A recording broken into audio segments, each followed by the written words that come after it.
ஓம் சாய்ராம். ஓம் சாய்ராம். ஓம் சாய்ராம். அத்தியாயம் 20. தாஸ்கனுவின் பிரச்சனை காகாவின் வேலைக்கார பெண்ணால் தீர்ந்தது. இவ்வத்தியாயத்தில் காகா சாஹிப் தீக்ஷித்தின் வேலைக்கார பெண்ணால் எங்கனம் தாஸ்கனுவின் பிரச்சனைக்கு விடை காணப்பட்டது என்பதை ஹேமத் பந்த் விவரிக்கிறார். முன்னுரை. சாயி கடவுள் முதலில் அருவமாயிருந்தார். பக்தர்களுக்காக ஒரு ரூபத்தை அவர் புனைந்து கொண்டார். பிரபஞ்சம் என்னும் பெரும் நாடகத்தில் மாயை என்ற நடிகையின் உதவியுடன் அவர் நடிகரின் பாத்திரத்தை ஏற்று நடித்தார். நாம் ஸ்ரீ சாயியை ஞாபகப்படுத்திக் கொள்வோம். அகக்காட்சியாக உருவாக்கி காண்போம். ஷீரடிக்கு சென்று மதிய ஆரத்திக்கு பின் உள்ள நிகழ்ச்சிகளை கவனத்துடன் நோக்குவோம். ஆரத்தி சடங்கு முடிந்த பின்னர் சாய்பாபா மசூதிக்கு வெளியில் வந்து அதன் விளிம்பில் நின்று கொண்டு மிகுந்த பட்சமும் அன்பும் கூடிய பார்வைகளுடன் பக்தர்களுக்கு உதியை விநியோகிப்பது வழக்கம். பக்தர்களும் அதே அளவு உணர்ச்சி வேகத்துடன் அவருடைய பாதங்களை பற்றி பிடித்து கொண்டனர். நின்று கொண்டும் அவரை உற்று நோக்கி கொண்டும் உதி மழையை மகிழ்ந்து அனுபவித்தார்கள். பாபா கை நிறைய உதியை பக்தர்களின் கைகளில் கொடுத்து அவர்களது நெற்றியில் தமது கைவிரல்களால் பூசிவிட்டார். அவர் தம்முடைய இதயத்தில் அவர்களுக்காக கொண்டிருந்த அன்பை எல்லையற்றது. பிறகு அவர் பக்தர்களை நோக்கி பின்வருமாறு அளவலாவினார். ஓ பாவ், சாப்பிட செல்லும். அண்ணா, நீர் உமது இருப்பிடத்திற்கு செல்லும். ஓ பாபு, உமது உணவை மகிழ்ச்சியுடன் சாப்பிடும். இவ்வாறாகவே ஒவ்வொரு பக்தரையும் அழைத்து பேசி அவர்களை வீட்டிற்கு அனுப்பினார். இப்போதும் கூட இக்காட்சிகளை உங்களது கற்பனையை தட்டிவிடுவதன் மூலம் நீங்கள் மகிழ்ந்து அனுபவிக்கலாம். நீங்கள் அவைகளை கண்டும் இன்புறலாம். இப்போது சாயியை அவரது பாதங்களிலிருந்து முகம் வரைக்கும் நமது மனசாட்சிக்கு முன் கொண்டு அவரை தியானிப்போம். அவர் முன்னிலையில் தாழ்மையுடனும் அன்புடனும் மரியாதையுடனும் விழுந்து பணிந்து விட்டு இவ்வத்தியாயத்தின் கதைக்கு திரும்பி வருவோம். அடுத்ததாக ஈஷா உபநிஷதம். தாஸ்கனு ஒருமுறை ஈஷா உபநிஷத்துக்கு மராத்திய விளக்க உரை எழுத ஆரம்பித்தார். முதலில்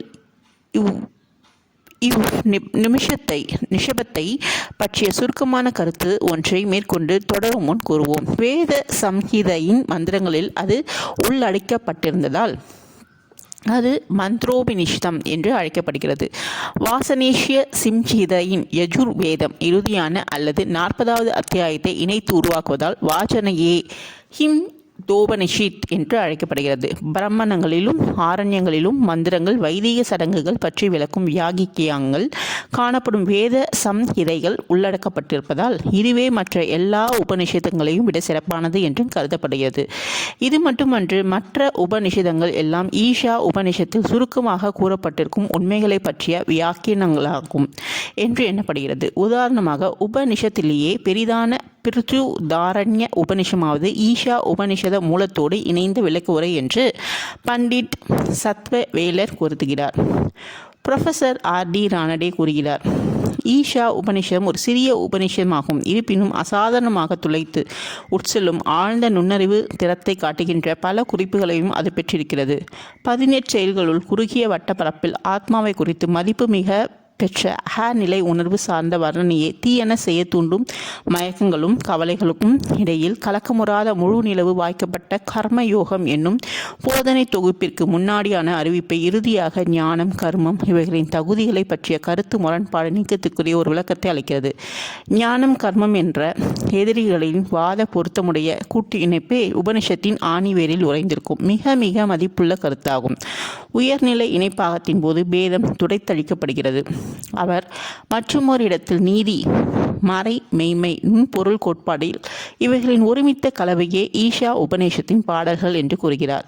மேலே தரப்பட்ட இவ்வுபநிஷத்தின் பற்றிய சுருக்கமான விளக்கங்களால் வட்டார பேச்சு மொழியில் இதனை மொழிபெயர்ப்பது என்பது சரி நுட்பமான அதே அர்த்தத்தை கொணர் முற்படுவதும் எவ்வளவு கடினமானது என்று எவர் ஒருவரும் அறிய இயலும். தாஸ்கனு இதை செய்யுளாக மராத்திய ஒபியாப்பு வகையில் மொழிபெயர்த்தார். ஆயினும் உபநிஷத்தின் சராம்சத்தை அவர் புரிந்து கொள்ளாததால் அவர் தமது செயல் நிறைவு பற்றி அவர் திருப்தி கொள்ளவில்லை.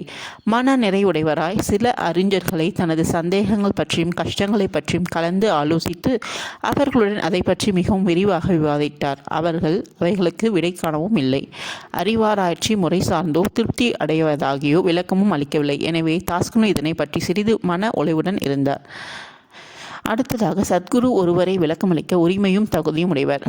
நாம் பார்த்த விதமாக உபநேசம் வேதங்களின் சாராம்சமாகும். அது ஆத்மானுபூதியின் விஞ்ஞானமாகும். அது பிறப்பு இறப்பு என்னும் கட்டுகளை அறித்தெரியக்கூடிய நம்மை விடுவிக்கின்ற அறிவால் அல்லது ஆயுதமாகும். எனவே தாமே ஆத்மானுபூதி அடைய பெற்ற ஒருவரே உபநேசத்திற்கு உண்மையான சரியான விளக்கம் அளிக்க முடியும் என்று அவர் நினைத்தார்.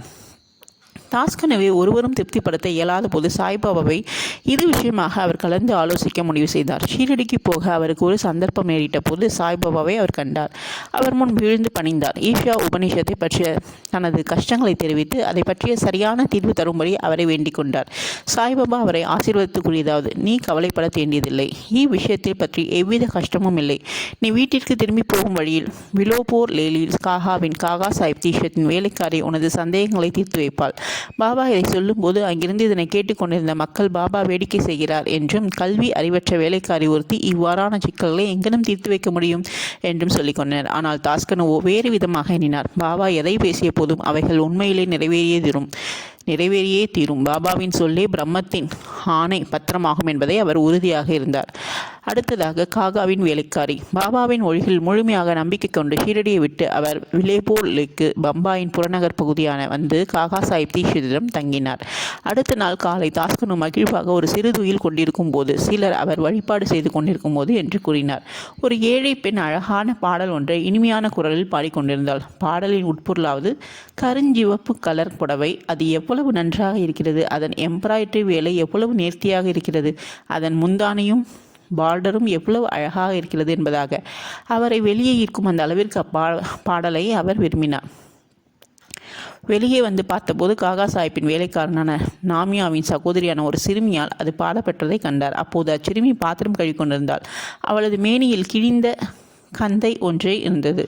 அவளது வறுமையான நிலையும் அவளது களிப்பான பாங்கையும் கண்டு தாஸ்கன் அவளுக்காக பரிதாபப்பட்டார். அடுத்த நாள் ராவ் பகதூர் எம்வி பிரதான என்பவர் ஒருவருக்கு ஒரு ஜதை வேஷ்டி கொடுத்த போது அவரை தாஸ்கனு அந்த ஏழை சிறுமிக்கு ஒரு புடவை வாங்கி அளிக்கும்படி கேட்டுக்கொண்டார். ராவ் பகதூரும் நல்ல சிற்றாடை சிறிய புடவை ஒன்றை வாங்கி வந்து அவளுக்கு அதை அன்பளிப்பு செய்தார். பசியால் வாடும் ஒருவனுக்கு அதிர்ஷ்டவசமாக உண்பதற்கு நல்ல விருந்து கிடைக்கப்பட்டதை போன்று அவளது களிப்பு கரைகானது போயிற்று. மறுநாள் புதிய புடவை அவள் அணிந்து கொண்டாள். மிகவும் மகிழ்ச்சியுடன் கொண்டாட்டத்துடன் சுற்றி சுற்றி ஓடினாள்.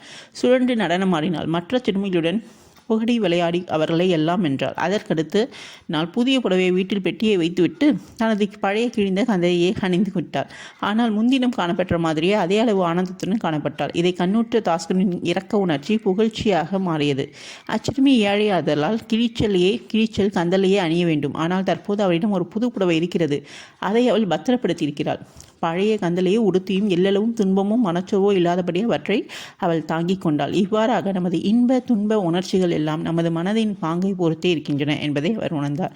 இந்நிகழ்ச்சியை பற்றியே அவர் ஆராய்ந்து கடவுள் முன்னும் பின்னும் எல்லா திசைகளும் எல்லா பொருள்களிலும் சூழ்ந்து ஊடுருவி இருக்கிறார் என்றும், கடவுளால் அவனுக்கு வழங்கப்பட்டவை அனைத்தும் உறுதியாக அவனது நன்மையே ஆகும் என்றும், மறுக்க இயலாத திட நம்பிக்கையுடன் கடவுளால் தனக்கு அருட்பட்டவைகள் அனைத்தையும் மகிழ்ந்து அனுபவிக்க வேண்டும் என்றும் அவர் உணர்ந்தார்.